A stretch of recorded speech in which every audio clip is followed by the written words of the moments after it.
Bueno, yo terminé el anterior bloque mencionando este tema del trabajo infantil, ¿verdad? Porque hay muchísimas familias en Guatemala que están en pobreza y pobreza extrema. Así es. Y quizás uno, porque está en la capital, a veces no se da cuenta y si se da cuenta, pues no quiere saberlo, ¿no? Pero, ¿qué ocurre con un niño y una niña que desde pequeños se les obliga a trabajar? ¿En qué se les afecta al final? Bueno, es muy interesante lo que usted pregunta, porque el tema de trabajo infantil ha sido incluso un poco a veces peleado por incluso grupos de jóvenes en varios países donde defienden que el trabajo es un derecho, y ha sido muy controversial si esto es así o no. Y también depende de la edad en que empiecen y qué tipo de trabajo, ¿verdad? Porque si estamos hablando de jóvenes de 14 años para arriba, a pesar de que lo ideal es que no tuvieran que trabajar para sobrevivir, hay algunos trabajos que incluso, pues, usted sabe, por tradición familiar, los mismos padres a veces les enseñan a sus hijos sabiendo que no pueden ellos finalizar un estudio diversificado o de la universidad, por lo que se hace necesario que ellos trabajen en cosas técnicas, lo cual no está mal. Incluso a veces estos trabajos le permiten a los mismos jóvenes poder salir ellos adelante y seguir luego ellos sus estudios pagándose sus propios estudios, ¿verdad? Pero estamos en otra esfera cuando ya hablamos donde niños o niñas desde los 7 años o antes ya están trabajando. Ahí sí ya se complica más la situación, porque normalmente para su desarrollo un niño o una niña necesita jugar, necesita aprender, formarse, ¿verdad? Convivir con otros niños y niñas, pero aquí ya se les imponen obligaciones en donde sí se les corta esas oportunidades porque tienen que trabajar, y muchas veces en acciones que hasta les ponen en riesgo su vida. Usted ha visto lo de las coheterías, que desafortunadamente los niños terminan con amputaciones porque hay explosiones, ¿verdad? Que ellos obviamente no pueden controlar, ni mucho menos, o los que pican piedra donde se lastiman.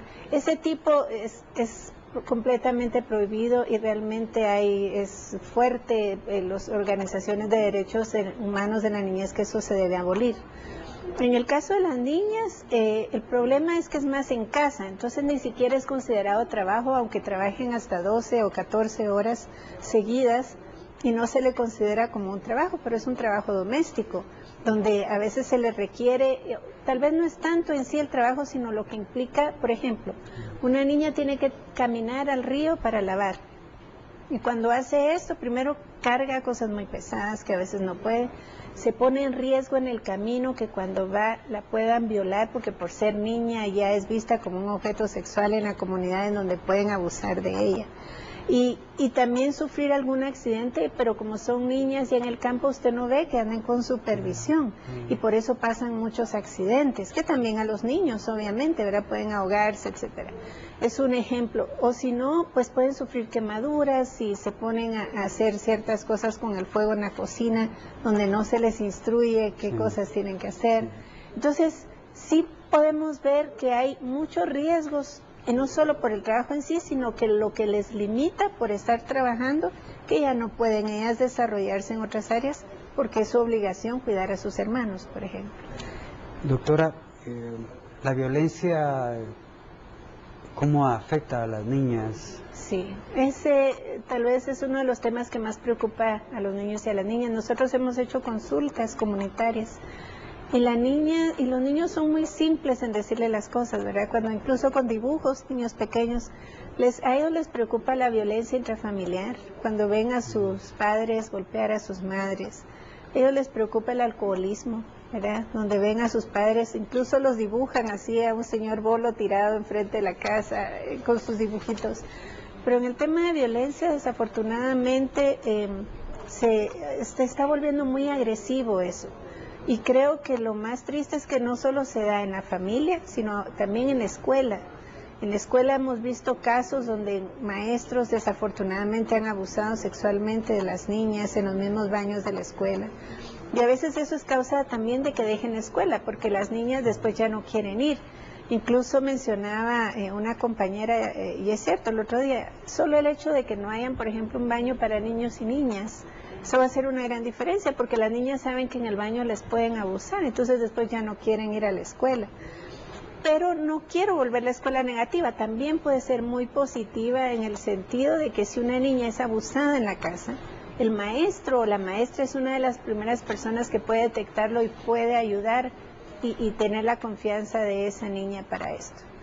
El otro tema que ya le mencionaba era el abuso sexual y desafortunadamente hablábamos con unas organizaciones que el tema de tráfico y trata de niñas, no es más que se llevan a niñas engañadas, a veces los mismos padres las dan pensando que van a conseguir un buen trabajo y terminan siendo explotadas, encadenadas, no se imagina las cosas tan terribles que desafortunadamente están pasando, incluso en el tema de migración, donde hay niños y niñas que quieren llegar con sus padres o con sus familiares y los mandan solos, están expuestos terriblemente y nunca llegan, ¿verdad? Entonces los ven como adultos pequeños y realmente los niños y las niñas no están preparados para enfrentar. Nosotros mismos, yo me pongo a pensar cuando hablamos de niños de la calle o niñas de la calle, si nos dejaran una noche en la 18 calle, así, no sé si amanecemos al otro día y vemos a esos niños y niñas ahí, viviendo a veces debajo de las tarimas, cuando en la noche se salen ratas y los muerden. Ese tipo de situaciones se están dando. Y ahí es donde, cuando usted me mencionaba el rol del Estado, es súper importante que el Estado asuma esa responsabilidad y adjudique más recursos para estos programas, porque no hay suficientes. También incluso el organismo judicial que tenga mayores juzgados de niñez en el interior para que cuando hay una denuncia sí haya a quién recurrir. En este momento son escasos, no hay suficientes fondos y entonces las personas simplemente ya no van a poner la denuncia porque les sale muy costoso ir allá y después darle seguimiento y no tienen dinero para la gasolina, etcétera. Entonces, en violencia le podría decir que vemos maltrato infantil, abuso, vemos violencia intrafamiliar, o sea, el seno de la familia es fundamental. No tenemos tampoco que ir tan lejos, empecemos por ahí, con la prevención. Y después, pues sí, buscar recursos del Estado para que apoye a las familias, a la comunidad e incluso a niveles locales y nacionales con los programas que dicta incluso la Convención de los Derechos del Niño. Doctora, muchas gracias por el tiempo, por las reflexiones. Muchas gracias, muy amable. Finalmente este programa también lo que busca es que el televidente, el guatemalteco en casa, siga aprendiendo, ¿verdad? Y hoy hemos tocado un tema tan sensible. Así que gracias y que... Muchas gracias por la invitación, la verdad que agradecemos porque ustedes también son otros actores clave en este cambio que queremos hacer para las niñas de Guatemala y solo juntos lo vamos a poder hacer. Muchas gracias. Bueno, miren, cuando uno escucha, este es un país tan complejo, tan lleno de problemas, cuando uno escucha uno más una realidad tan dura como es el tema de las niñas, y cuando uno ve en el Congreso, quizás no todos, porque no podemos generalizar, pero cuando vemos que la mayoría de estos señores más bien parecen gángster, que no les importa si lo que hacen ayuda o no ayuda al pueblo de Guatemala, o que lo que quieren es que se ayuden ellos mismos.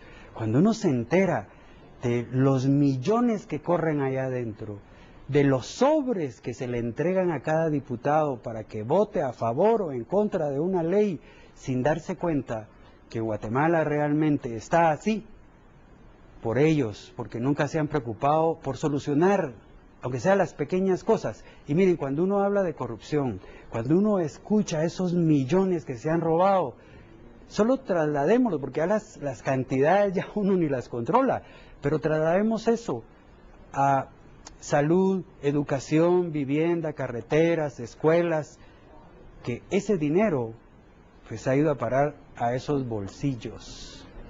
Así de que bueno, cuando se tocan estos temas realmente a mí me da muchísima ira, porque realmente merecemos otra clase de vida, todos los guatemaltecos sin excepción. Ojalá que algún día esos señores diputados, por lo menos esos que llegan a ver que se llevan al bolsillo, pues que ya no estén más ahí y que llegue gente honrada que realmente le preocupe este país. Que tengan una feliz noche. Y sepan, me he desahogado porque lo quería hacer. Nos vemos entonces la próxima semana.